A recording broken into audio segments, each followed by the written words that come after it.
Ayan, good afternoon po sa ating lahat mga kayakap. Andito mo po ang inyong lingkod, Kuya Kans TV, kayakap mo sa hirap at ginhawa. At nandito pa po tayo sa office. At nagka-problema lang po. At pawis na pawis po tayo mga kayakap. Kahapon pa po ito, subali kahapon pa po ito mga kayakap. Hindi normal yung pagkawala po ng kuryente dito. Bali wala pong kuryente ngayon dito sa barangay ng Obrero. O bali, yung office po ay Zone 8 po ito, Barangay Zone 8. Pero yung connection po ng kuryente galing po ng Obrero. Bali, lahat daw po ng Barangay Obrero walang kuryente.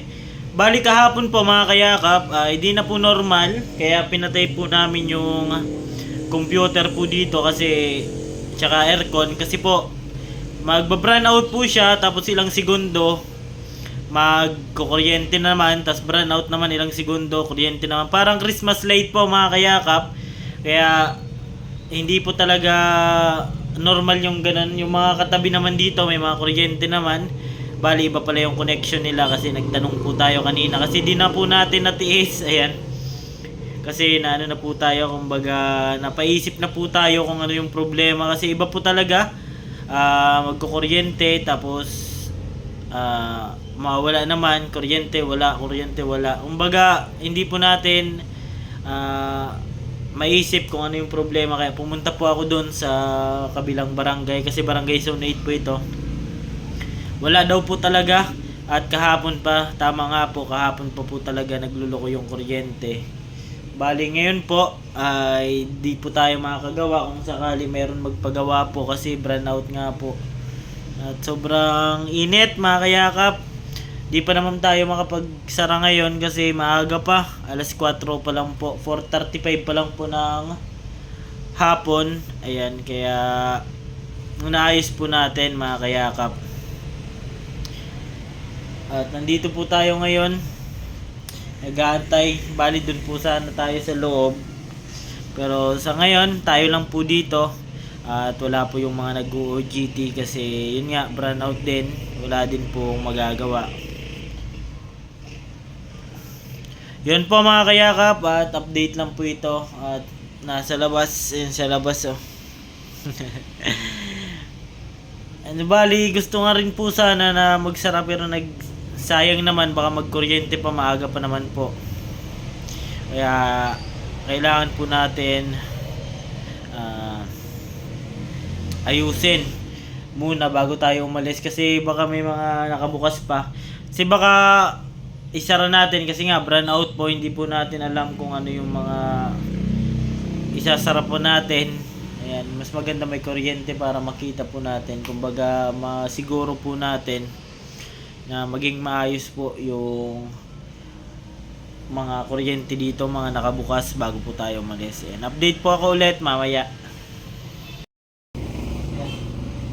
Dahil brown out mga kayakap, linis na lang tayo. Para may magawa. Ayan, para di tayo maboring. Kasi alas 5 na po, wala pa rin kuryente. Para di po tayo boring, linis na lang. Kung alam kung mababalik pa yung kuryente,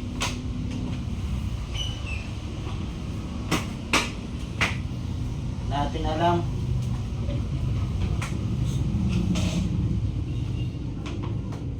Kasi anong oras na? Kanina pa pong alas 3, ay alas 12 yata. Pero kahapon pa po siya. Patay sindi yung ilaw natin. Pawala-wala. Tapos mabalik naman, tapos wala naman. Kaya binunot natin yung mga nakasaksak.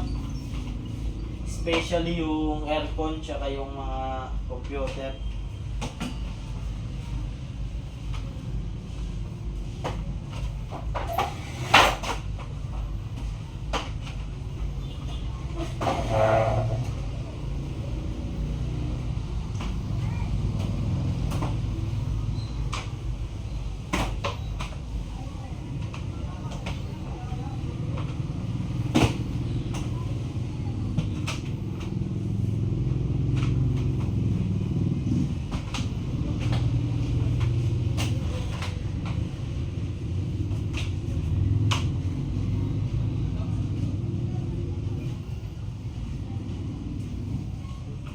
naman yung basura natin.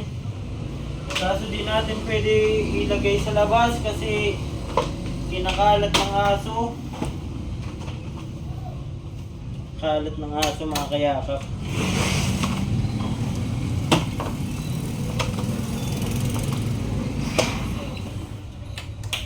Dilim. Alas 5 pa lang po.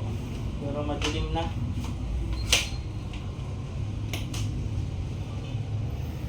Tayo dito.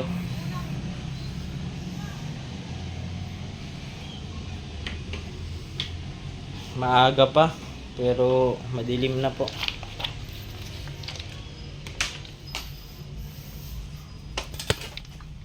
Dilim dito.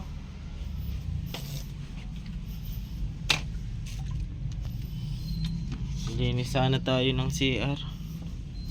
Kaso madilim.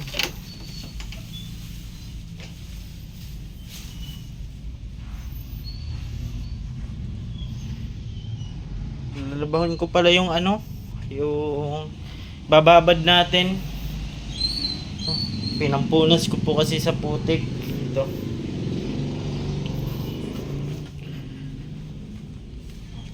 Ito na yung mesa. Kanina nagpalit tayo ng mesa sa labas kasi sira na. Nilagyan natin dito. May napatungan pa. Tapos masabon natin. Balik tayo sa CR.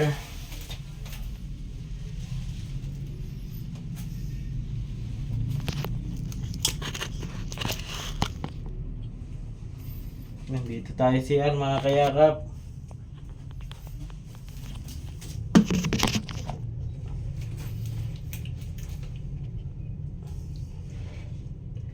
Yun. Kita ba? Hindi tayo kita.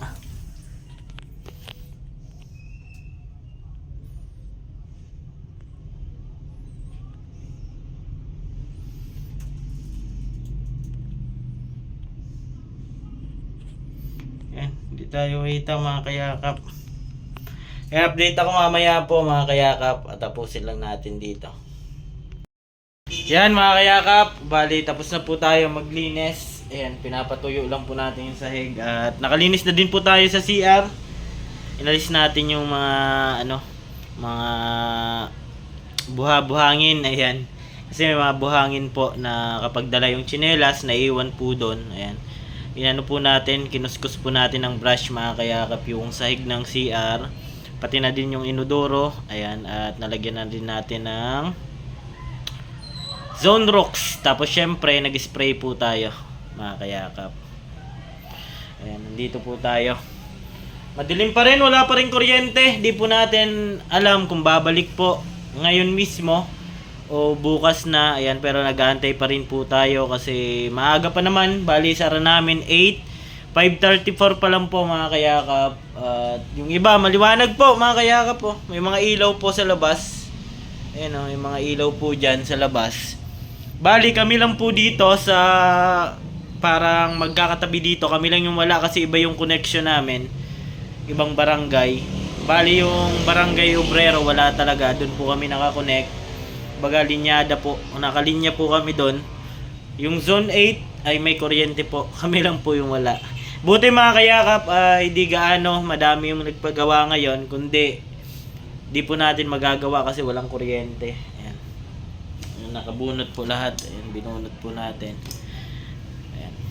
Update lang po ito mga kayakap. Ayan, maraming salamat po sa inyong lahat palagi sa suporta. Ayan, update na naman po tayo mamaya kung magkukuryente o babalik yung kuryente ngayon.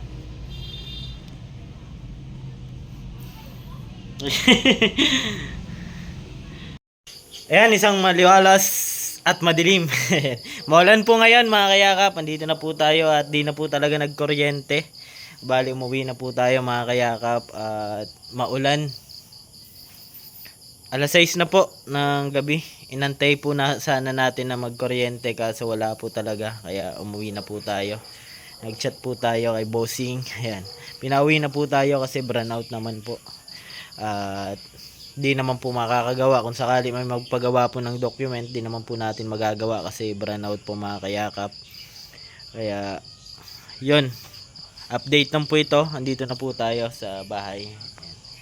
sa bahay na po tayo mga kayakap, at nalinisan na rin po natin doon para kinabukasan ay malinis na po, hindi na po tayo maglilinis ulit. At nagmap na rin po tayo, naglinis ng CR. Ayan, bali yung mga gawain ay dininis na po natin. So bali yung gagawin na lang po natin ay update na lang po natin yung record bukas, yung natin, yung daily report, kasi di po tayo ngayon nakapag input ng mga i-input natin sa daily report kasi nga brownout po mga kayakap. Kaya umuwi na lang po tayo para bukas na lang natin asikasuhin.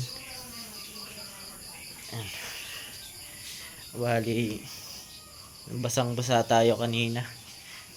Malaki ulit yung tiyan natin medyo. Hindi na po tayo nakakapag-exercise mga kayakap, pero okay lang, at least nakaka-focus po tayo sa kung ano may yung ginagawa natin. Napupukusan na po natin mga kayakap.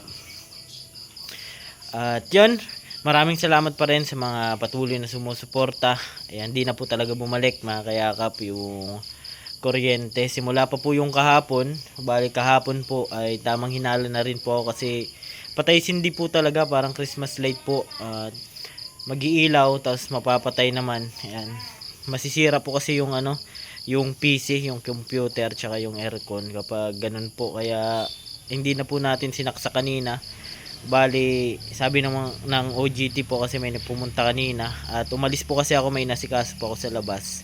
Ayan, kumbaga may pinalakad po sa akin kanina. Ayan, pagbalik ko po ay brownout na po hanggang, at simula po kahapon pa patay sindi lang, pero kaninang alas 12 po ng hapon hanggang alas 5 ay brownout na po talaga, hindi na po nagkuryente ulit. Ayan mga kayakap, andito lang po muna. Hanggang dito lang po muna yung ating vlog at pahinga na rin po tayo at para bukas may lakas na rin po tayo. Ayan, thank you so much po sa inyong lahat. Ako po palang inyong lingkod, Kuya Kens TV, kayakap mo sa hirap at ginhawa. And bye bye po mga kayakap.